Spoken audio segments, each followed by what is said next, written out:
Whatalofa atu I le pa ia manu mamalu o tātou tāpua inga I le nei tai au. Alo e soifua maua ma le langi maina. Ea whatalofa atu fo ia I lātou o tāpua I mai penga tawhailangi. So se no fuanga I le nei tai au. La tātou tāpua I le tua.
Le ali e, o ai ea e nofo I lou fale whetawhai.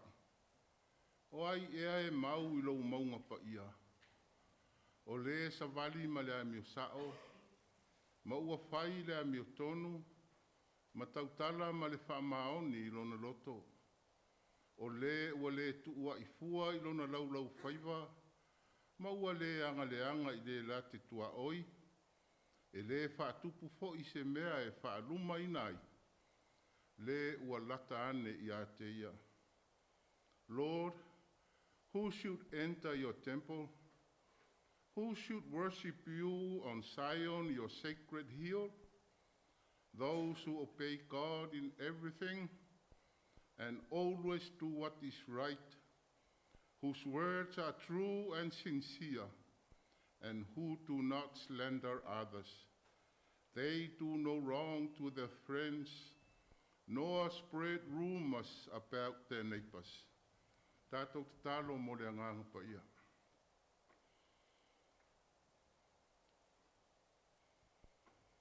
Le atua mamanae, lo mātou atua siri ese, o lau a fio lava le puna o le whaamaoni, ma le whaatuatua I tāpua inga, mātou te talo ma le loto maulalo I lau a fio, fo ina ia I mātou le whaamaoni o loto, mātou te avae ai le taulanga osi ma le tāpua inga, ina ia faasausili ina lau a fio I lau alofa, ma lo wanga le leitele. Fio mai alo wanganga pa ia tauto lua le nei wha moe moe. Ina ia iu I le vi inga, I le faasausili ina o lo mamalu lo mātou atua. Mātou te talo e ala ia Jesu Keriso lo mātou alii ma lo mātou whaola o le na toi tū manu malo. Amen. Tātou vi I le atua I le vi inga e lua, pese lua le vi inga o le atua.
status pa ia.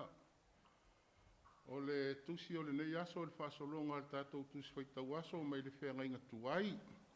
Lau Salamo e se furulua, le tātou whaitau whewa wai mai le whai upu mua e whaangata mai le whaa. First Bible reading from the Old Testament, Psalms 12. We will read responsively in the Samoan translation, verses 1 to 4. Salamo es furulua, whai upu mua i le whai upu e whaa, tātou whaitau whewa wai ai, whaafonga ia whionga pa ia le tātou atua. Le ali ia e whaola mai, awa ua uma tangata mi o tua. Awa uma vae ua wha maoni na il whanau o tangata.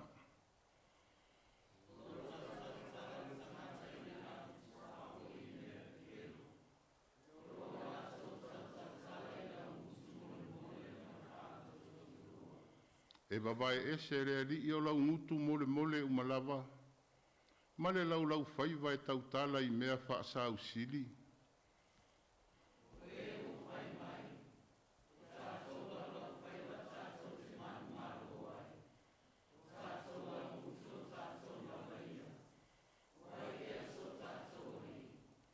I le whenga fau, sila i le Korinito e lua i lona mta upo e 5. Tātou te toe whaitau whewa wai mai le whai upo e 10 e iau o atu i le whai unga o le mta upo. New Testament reading, 2 Corinthians chapter 5, verses 16 to 21. We will read the Samoan translation. Korinito e lua, mta upo e 5, 10 i le lua 10. O le nei, e a mata i nei ona pō ona mātou le tō iloa se tasi i la le tino. E ui lava ina iloa i mātou o ke riso i la le tino, a o le nei, mātou te le tō iloa.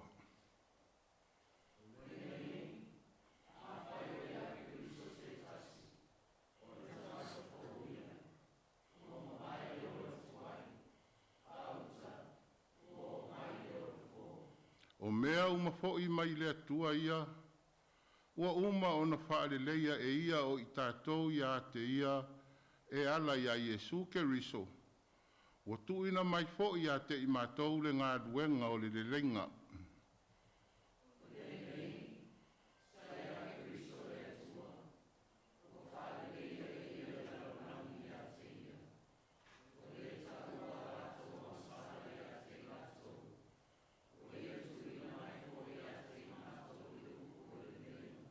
O le nei, o sa vali i mātou a ke riso.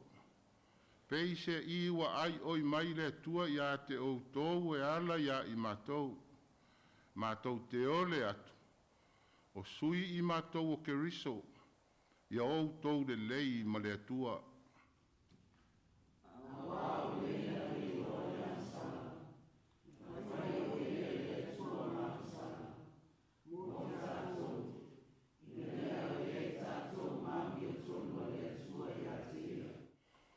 Ia whamanuia mai le atua na fionga o tātou whaitau ma whaalongo iai, ma ia tū mau atu i le atua le viinga, le whaamanu, ma le whaanetanga, nei maso uma se ia o i le whaavavau.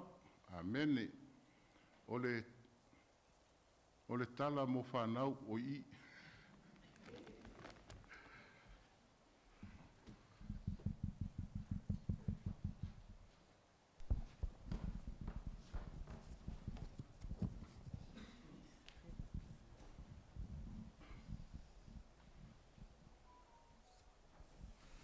Talofa tamaiti. Talofa fo itatu aingalo to nei taiao. Wa mai o to nei taiao. How are you this morning? Manuia olele. It's great to see you guys this morning. So, talamo tamaiti. So I'm reminded we're still in the Easter season. Vaitaimula eseta, vaitaule eseta. So I'm reminded of the story of the 3 trees. Can we say that together? Story of the 3 trees. Afat Samoa, o le tala I la au e tolu faiva tasi, o le tala la au e tolu. So the story goes like this. Once upon a time on a mountaintop, there stood 3 trees, and they dreamed what they wanted to become when they grew up. 3 trees dreamed and dreamed about what they wanted to be when they grew up. The first little tree looked up at the stars and said, I want to hold treasure, big treasure box, covered with gold and filled with precious stones. I want to be the most beautiful treasure chest in the world. Do we have any treasure chests at home? No, we want to have those. Okay, that was the first tree. Wanted to be a treasure chest. The second tree, there we go. Looked down into the valley below where men and women worked in a busy town. I don't want to live on a mountaintop at all. I want to grow so tall, so tall, so that when people stop to look at me, they'll raise their eyes up to heaven and think of God. I will be the tallest tree in the world. There's some of those out in Yosemite, out not too far from here. The third tree looked out at the castle where the ladies were taking gifts for the king. I want to be remembered as the sweetest smelling tree, so that when people take a whiff of my scent, they will think and remember me. I will be the sweetest smelling tree in the world. Years passed and the trees grew tall. So the first one wanted to be a treasure chest. The second one wanted to be the tallest tree in the world. And the third wanted to have the sweetest smelling scents of woods and flowers. So as the years passed by, bright star lit over on the first tree. As a young woman placed her new baby in the feed box, I wish I could make a cradle for him, her husband Joseph whispered. The mother squeezed his hand and smiled at the starlight shone on the smooth and sturdy wood. This manger is beautiful. This was the first tree, and suddenly the first tree knew he was holding the greatest treasure in the world. That day, Jesus was born. On Friday morning, the second tree was startled when her beams were yanked from a forgotten woodpile. She flinched as she carried through an angry crowd. She was shaken when shoulders nailed a man's hand to her. She felt cruel. The second tree knew, however, that something great was to come. God's love had changed everything. It had made the tree strong, even tall. And every time people thought of the second tree, they would think of God. That was better than being the tallest tree in the world, the second tree said. Jesus was crucified on that day. Then one early Sabbath morning, 3 days later, 3 women brought wooden spices and flowers. They were on their way to a tomb to anoint a body. Think about who that was. As they traveled, they asked each other, who will roll the stone away from the entrance tomb? But when the women looked up, they saw that the stone, which was very large, had been rolled away. We learned about that last week. She was not going to be used and would not be remembered. As the women entered the tomb, they saw a young man dressed in a white robe and said, "Don't be alarmed. You are looking for Jesus, who was crucified. He has risen." The young women were so happy and joyful and left the spices at the tomb. Suddenly, the third tree knew that she was the most sweet-scented aroma for the risen King and would be remembered forever. For the third tree, that was better than being the sweetest smelling tree in the world. So, the next time you feel sad, concerned, disappointed because you didn't get what you want, sit tight and be happy. God is thinking of something better or something different to give you. And that's our story for today. Does anybody have a lesson for us? 1, 2, 3, 4, 5, 6 of us this morning? Any lessons? As we think.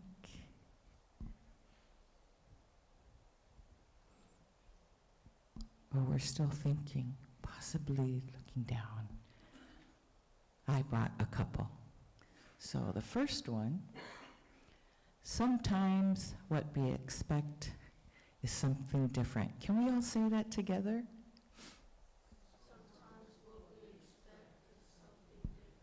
Sometimes what we expect is something different. And for the older ones, I put it in a different way. Next. Trust that your journey in life, no matter what you do at school, at home, wherever you go, trust that your journey may lead to unexpected but meaningful outcomes. So your journey as you go in life, be kind, be loving, be honest, be obedient, be like Jesus. That is your journey with Jesus, that you may not get what you expected. So I'm going to ask if we can have a volunteer to come up and read Proverbs 3, verses 5 and 6. I'm going to ask one of our young ladies here in the front. Jerusha, can you come up and read that for me?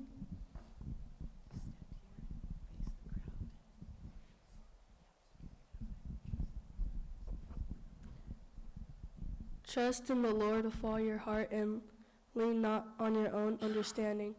In all your ways submit to him, and he will make your path straight. Thank you, Jerusha. Can I get a big hand for Jerusha? So remember that, trust in the Lord with all your heart, lean on not your own understandings, and he will make your path straight. I'm going to ask my student, Akiripa, if he can come up and read Fa'ataoto. You can do it. I know you can do it. Fa'ataoto mata'upotolu fai'upulima maleono.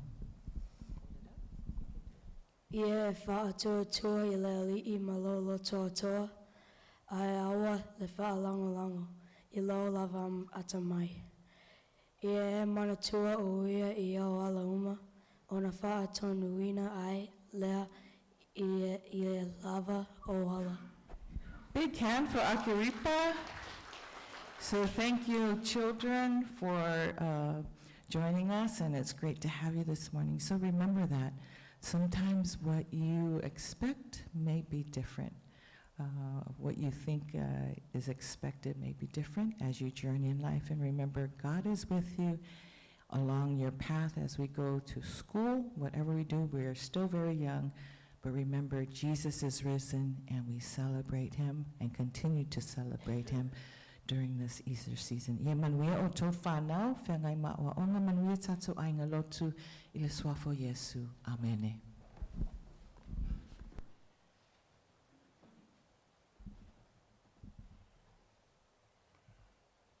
Mai ar pese o le aso ai nei o na so hoi lea ma le tala le asisinga ti a kono. Tātou pese lua se lau ma le fitu le pese.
mai ona watu le au whaatalofa le tai au. Whawhiloa e elo tō mamalu molo tō paia. Te ni tai au manino, tai au te toa i le alofa ma le anga le leo le tua. Ua utu la i lava ma le angang whaaloalu. E whaise tala o le asisinga. Pe ona whianga iei ti a kono i le na vai aso o mawai. Whai ei lalo whatau waa ma sui o le ma wa se lua ma le whianga ti a kono i a whalitau atu pai. Se i whaise tala pupu o le asisinga. O te maitau watu sulo le tino. Yo lo atoa lo mawalunga pea le au ina le masina i lo tō soifua. Ia o le asisinga sa whatau uina. Ia na amata mai lava i le au sina o le tatou e kālesia. Tatou ainga lotu. Ta mama tina mātutua. Ia whaasolo mai lava i nisi o le tatou ainga lotu. Sa sia le tina matua ia wilau. Ma le nofo alo. Ma se foi le tamamatua ia matau. Ma le whaletua ma le nofo alo. Sa whapea foi o na o atu le asisinga i le tina ia le ilua. Seu. Ia ma le tina matua ia mulpola. O taltonu o le ua bei ona iei nei tai au. Ia taltonu lava o le alofa ma le anga le leo le tua le ua tatou whiloa iai. A o le moli mau i le asisinga. Ua whailoa mai e tinama tama matutua le tatou e kālesia. Ia o loo manuia. O loo manuia le tapua inga. Ia po o le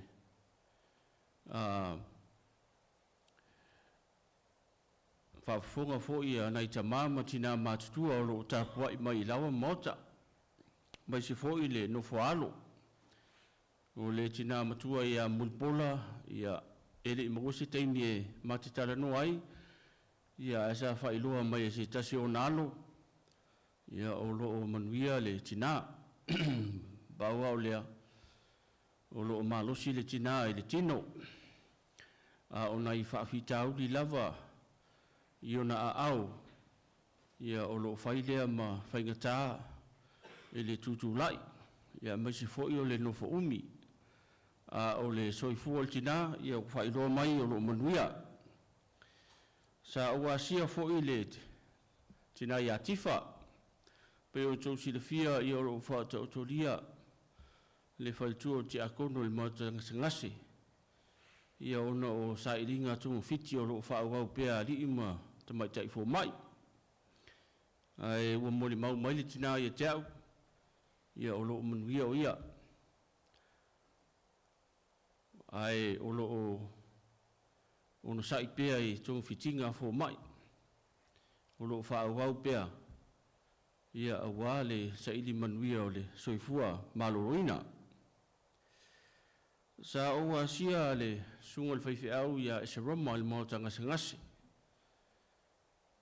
Pe ona sila fia talitonu e ini sol tato e kali sia ele o sila fia le atulanga. A o le sunga le whaifi au ia o lo ufa atau tolia e le mautanga ngase. Ia o lo o whiangai fo i le whaifi au ma nisi o tōng fitinga. Ina ona o nai whaale tonu fo'i i lona soifua maloloina. Ai tātou talo pea. Tātou tuu pea i lumo le tua tālo sanga. Tālo sia le ngase o le sunga le whaifi au. Ia toi maua lona soifua whaafowina. O le tala le nā o le asisinga. Pe ona whianga iei ti akono e le manatu. Ia o le vai aso a mua, ia o le awha pēnā ona whaawau le asisinga. Ia ona to e watu ai whue leo se tala oto. Ai wha maruru atu fo i le tatou ainga lotu. Pe a whai ua le o atu le Ngalwenga te akono, i le asisinga, i mātou te wha maruru watu, a e tali tonu le anganga, ia olo o whapenao na maua le soifua lau le lei, ma le langi mama, i le alofa ma le anga le lei o le atua, ia lau sunga le whawhiangainga, ma le pa ia o le tatou e kārisia, ia o se moli mau nae, sai o le asisinga na whianga iai, manu e tele le alo atu le Sauniga, mai se tau rumanga le nei aso, soifua. Haftai le au whianga le te akonta itai, whia marua, mo le tālau le asisinga, alo lava le asiasi. Mo i la tau ele i o te le asisinga, longo ane le asisinga te akono i o atu. Tātou ifo matatalo i le atua. E pa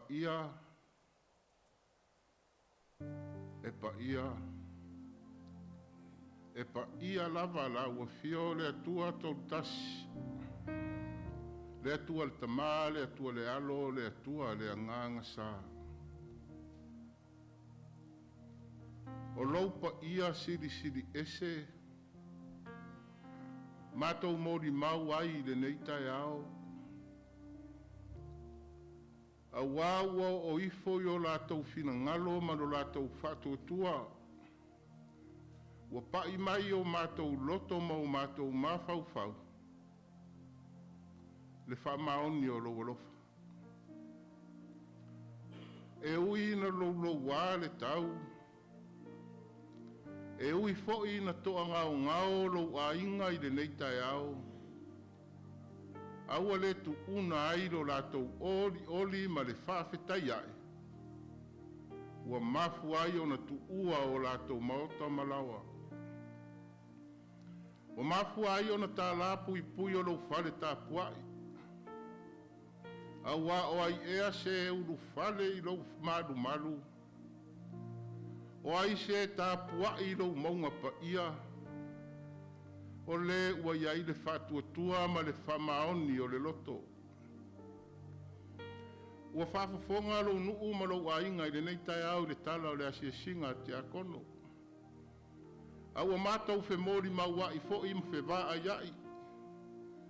Ona langona lava lea i o mātou loto le ia le whawhitai te le lava. Whe au mga luenga sa whengai ai lo ainga. Fuafuanga ma whamoe ngā tangata lava ia. O whamoe ngā o ainga o taunu umanuia. O whātatau ngā lau e kālesia ma le ainga lotu.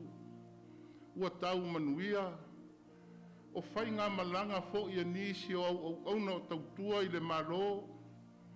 O mātou whai tāpua inga i le neitai au. Nai whanau i ngā ruenga ma onga. Oe o nafa ma le tausinga o ainga ma matua. Lau e kālesia i tu e fia. Whaafetai le atua. Awasa e pui ma e marutia lo lātou ola. Wāu o manu fuafuanga ma whaamoemoenga o na vi ia lea o la uafio. Ue au mai le soifua le ola ma le malosi le aso e peifoi o le neitai au. Whaafetai le alofa maloa anga le lei. Ma lie pule o ma lie o faasausili. Lau tausinga i le soifua i le tino i le mawhauwhau ma le anganga. Nisi fo'i o le nei e kālesia. Whengai ma tonga whitinga i mauta ngase. Whaafetai le atua i lau tariti ngā. A wasa sa iri fo. Ma le whātuatua i le tomai ma le anga waa o i la toa iai le tomai whaapitoa. Tala leo malia lau alofa. Whaafetai ia i la tou. Ono sa ia pea, ma tauivi, ma tingā, ma whaingata o le tino i le soifua maloloina i maota malawa. Loa lofa ma lau whaatasi pea ia i la tou ma i mātou uma. Mātou te mawhaia ai o na savalia le ola nei. Loa lofa ma lau wanga le leilo mātou atua. Sa e malutia ai ma e tausi lo latou soifua ma lo matou ola. Wa e whangaina, wa e whaainuina, wa e whaalava lava ma e whaamalolo. Wa e fo ina fo ile soifua whaatuatua. O mea lofa tā ua mai la ua fio i lo latou ola taritonu ma le wha moe moe pea i la ua fio. Le wha ngā ina o le soifua i tā leni ma ngā waa. Le to mai ma le mawhauwhau le lei. Le ngana ma upu tautino mai la ua fio. Le ala lea o le maua o le marosi. A o le aunga e tasi. Ina ia mātou whaia pēa lo whinangaro. Whawhetai le soifua ma le ola na ia mātou whanau lo lātou tupu ai. Lo alofa whasoa ia i lātou tau iwinga ma tau mawhainga i le ngata o ngā ruenga, tau singa o ainga o aonga. Vi ia lo wānga le lei to mai maanga waa, tā leni. O e fua ina i tangata uma o le nei e kāresia. Whawhetai au a fionga o mai lo mātou atua. E whaamanatu ai pēa ia i mātou le taiala o lo mātou ola. Whawhetai lo wanga le leilo le tuulafua ina o lo lātou soifua ma lo mātou ola. E ala i le whaatautainga lo wanganga pa ia. Siri la mātou whawhetai lo ua lofa tu noa. Lea sao mātou pepese ai le lava i aso. Leo la fou au mai ai le toi tū mānu mā loro mātou wali o Yesu Keriso. Wha wau ai le whainga malanga o le nei tausanga. Tū maula ia i la ufio le vi inga o le whamanu ma le whaneitanga. Lea tū alo whai. Mātou te whaato ese i la ufio i le nei tai au. Au ai le adu loa se vai aso mo mātou se mo mātou whale tonu. Ai mātou te tau ma paipea le li ie. E whai alo whinangalo pa ngālea. O i mātou lava o se ainga e vai. O se ainga e o ese pea ma lautala le lei. O lo mātou whātua ua solo muri ngō fie. O a mātou tau ma whainga le li ie. Ua le tau i le sila whanga e te whinga ngalo iai. A wawa mātou wha moe moe lo mātou iloa. A ua mātou le wha moe moe lau taita inga mana. Le wha maoni o no mātou tausi au tūla whono. O le wha maoni ai fōi o no mātou tausi o mātou a inga ma mātou whanau.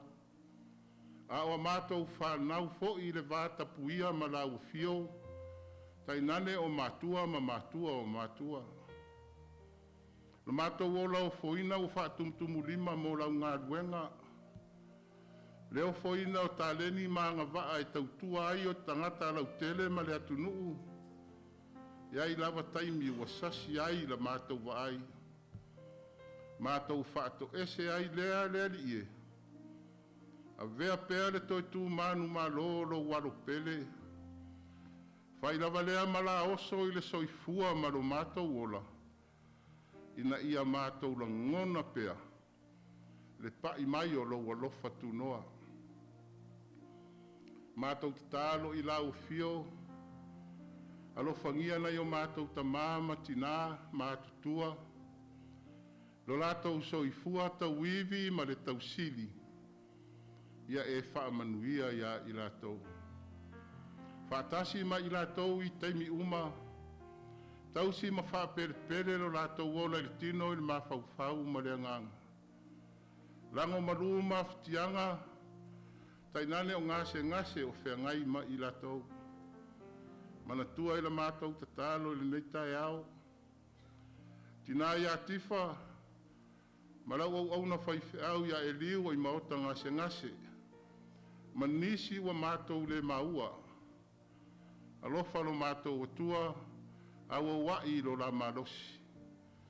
Tatalo moltina ia lupe, sai le maota ngase, ua fo iatu i le whale. alofa e te tausi ma whaperpele. Mana tua ila mātou tatalo le li ie. I lato uma o whea ngai mangase ngase i le tino, i le mawhauwhau, ma le anganga. O lau fio lava o le fōmai o fōmai. E ati lau sila whanga i whina ngalo mō mātou loto. A ua nā o lau fio fo, e maua i ai le tō manga ma le whamālolonga. Lo fangia i latou. Talo i lau fio le li ie. Uso a malo mātou whaita pua inga. Ia whamanuia i lo latou. Whamoe. Whamanuia i fuafuanga. Whea ngai ma i latou. Wala au i lau fio lo mātou atua. Nai a inga i urungali i ma whanau. Tausinga o whanau fo i le tausinga o ainga. E lofa le ari e te whamanuia i la latou tautua. Whamanuia o ngā nei a mātou whanau. O e fo i o mālolo le nei vai taimi. Marutia lo latou wola. Lau e ka le sia maana fuafuanga i le nei vai aso. Ia e lofa lava e te awai ma e whaatasi. Le matanga ruenga malana whono tanga. Alofa e whaamanuia. Talo i lau fio to tele nisi o le nei ka le sia malo a inga o mātou lei whaitapo inga o no fuafuanga o whengai ma i latou. Talo lava i e tausia i latou i lo alofa malo wanga le tele.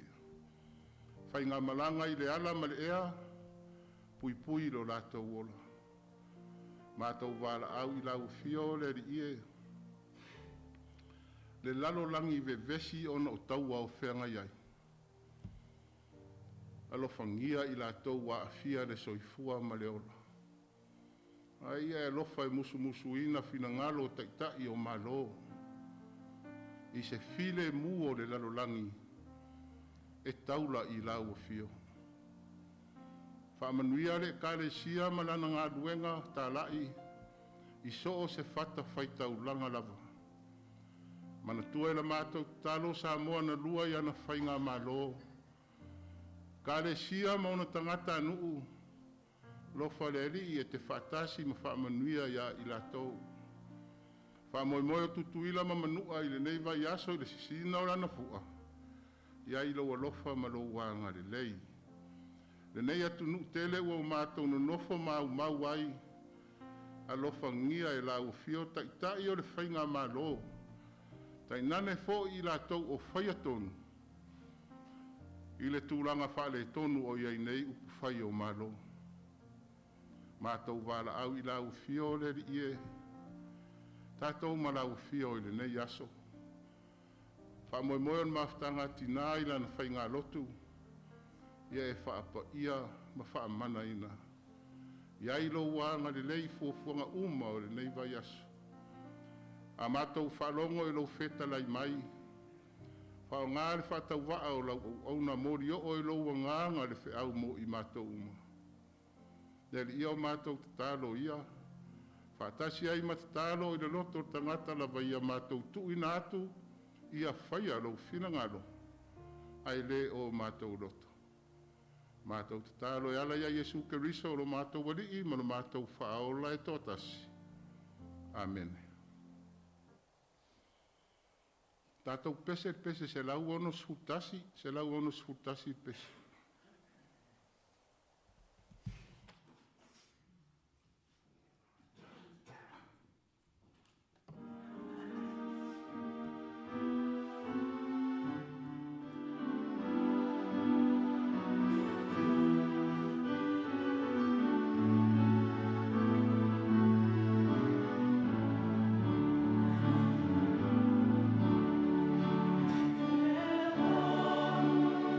Oh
O le launga i le suafa mamalu o le tua tolu tasi pa ia. Le tamale alo ma le nganga sa. Amene. Moa mtua launga ma le salamo i sifuru lua. O whaongaina le foi upu e tolu. Whafonga. E wawai ese le rii o lau ngutu mole mole umalava. Ma le laulaufaiva e tautala i mea faasausili. Psalms 12 verse 3 reads, "Silence those flattering tongues, O Lord.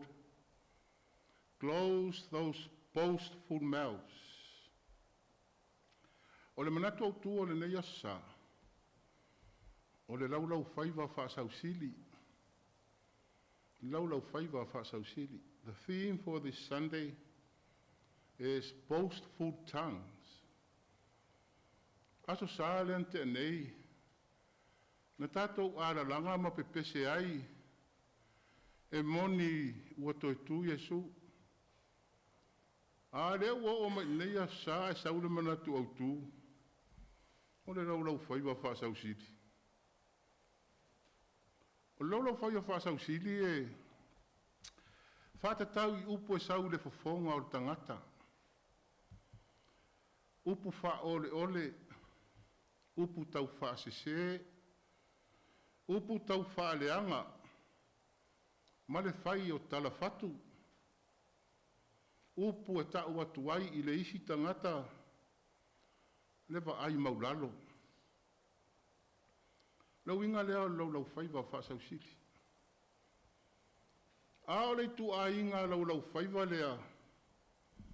Na mafua ai lea weenga ta vita. Lea na tātou whaitawina se vaenga mailan Salamo e se fururua. O se whawhitauli. O se whaama. O se ngase a malo le nuu o Israelu le vaitau o ta vita. Ua pipisi whasolo atoa ta ilo fo il koviti. Pe a e whaitau to toa i upu o ta vita. O le tala pepelo. O lau ngutu mole mole ma le whaaloto loto lua. O le ngangana e tau mai ai ia i tātou ma le au whaitau tuspa ia. Ua le tau tai le atua i le ngangana le tangata. Ua le whaatonu tonu wala le atua, ua whai le loto o le tangata. A o le whaavai lea, o loo manatu i aita vita, ua a fia tele, i le lau ngutu whaasausili. Ua le whaamaoni, i le whengainga na usia ma le atua. Le whai upu lea ua whai mā tātou matua, e wawai ese le li o lau ngutu mole mole umalava, ma le laulaufaiva e tautala i mea faasausili. O lau ngutu mole mole, e whātatau i upu e tautala i tangata i longo mālie, sweet. Ia ona tuurole ai o kuka foi le sweet but sour. E longo mālie i le whaalongo ai pepelo. O laulaufaiva e tautala i mea faasausili, e tutusa le lei lava ma le upu foi le. Sa au whaalongo ai toi ina malo matua i aso la. O le laulaufaiva manga manga. E fesui sui a i lava tala i teimi uma. A tau maua atu le pepelo i, fatua e le si pepelo e puni ai, a tau maua ina, whaia e le si pepelo e puni ai, ina ia wha wau pea le pepelo, ina ia tau le mesese o loto i ai, le winga le nao le loto o wha loto lua. A esir sila i Salamo le tuspa ia, o le uru tala o loo iai, o le anga tele, o le laulaufaiva faasausili, o le anga tele lava lea i le atua, o lona winga, o le upu vale, o le upu vale i le atua. Aina sila fia le e tā vita, Le fō mai e sa ili i ai mo se tonga fiti o le ngase o Israelu. Le atua i lona mana. Le mana o le atua e mawhaia o le liu loto o tangata. Ina ia tautala i upumoni. Ma le loto e whamau. O le vi inga le nā o le atua. A o le nofo le lei fo i lea o le nuu o le atua. Whapena fo i whawhitau ni whengai ma Paulo. I lau kerisiano nei Korinito. O le laulaufaiva faasausili. Ma upu o le vaai mau lalo tangata i utaia i nei tangata o nu ese. I latou a latou talia le tala o le toitu o Jesu Keriso. O upu faasausili a tangata i utaia. Pai mai e le whengai latou ma tangata o nu ese. Wana o yu taia lava na maliu wai le ri. Wana o yu taia fo. E sao fa fai il sanga inga ma le atua. Wana o yu taia lava. E tofo il manuia o le whaoratanga a Jesu Keriso. A o le awa onga Paulo. I le tu ai ngā laulaufaiva faasausili lea. O le nei. A fai o ia Keriso se tasi. O le tangata fōwia. Ua mawaele o la tuai, whaauta, ua o mai le o la fōu. Pē utaia, pē nu ese, a ta lia ma whātua tua ma le whaamaoni i a Jesu ua toe tū. Ua fōu le loto. Fōu le whatu. Fōu le tangata atoa.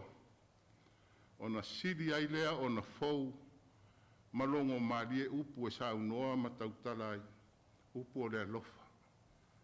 Ngangana o le toi tu e moni. Boastful tongue.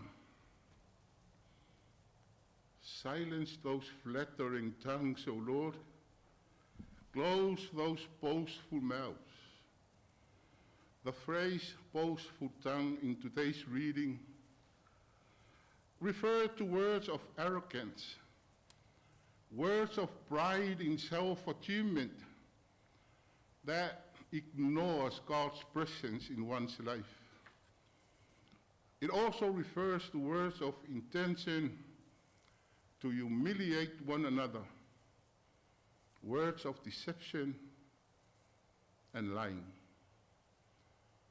Psalm 12 is David's lament over the deception, arrogance, and corruption prevailing among the Israelite community, the ones considered faithful and godly.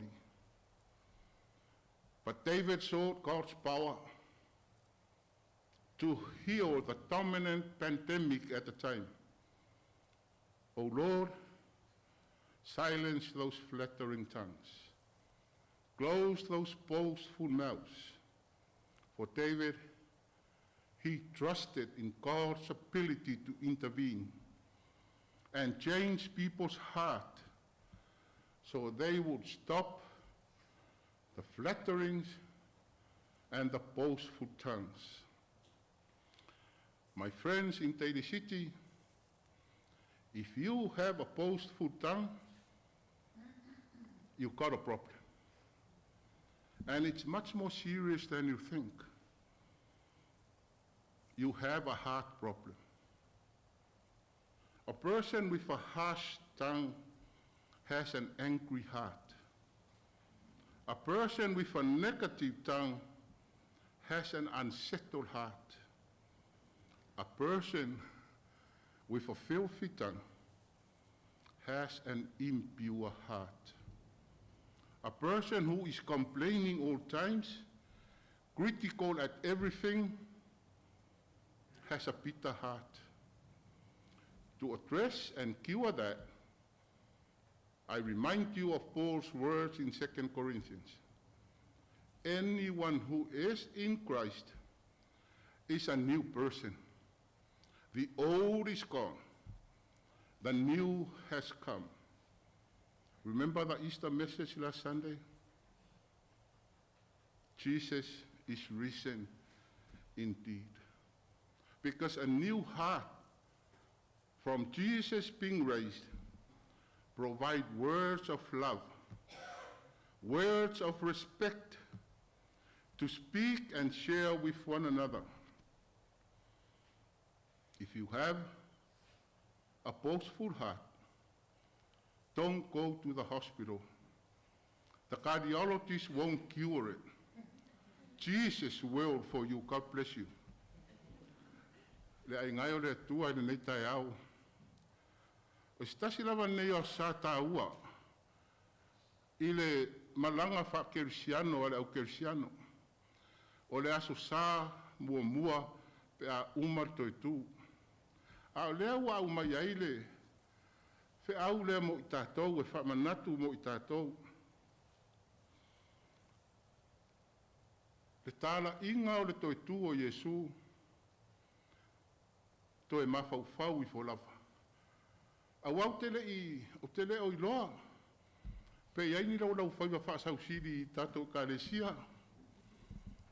Ai te iloa lava i oe. O se wa ia ke riso. O le tangata fobia. E le te tau o na faasausili. Ai whaaloalo i le li i o toi tu. Whaaloalo i le lua te tua oi. Amen. Tātou pese se lau fitus futas. Se lau fitasi pese.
Tātou tālo. Le ie lo mātou tua, o le fua ina ia I mātou le a mia tonu ma le ngangana I tauane ai. Tutu la ilo wa inga ma lo nuu le nei tai au, tu ina atu I o luma le lātou fua ia la I taulanga utu whātasia. Wa whae I ai ma lo lātou soifua ma le ola o na mātou tatalo lea le rie. Alofa lava I te talia, ia e whaapa ia, ma ia e whaamanuia ia I lātou. A o le manuia ma le file mua la o fio le tua le tama.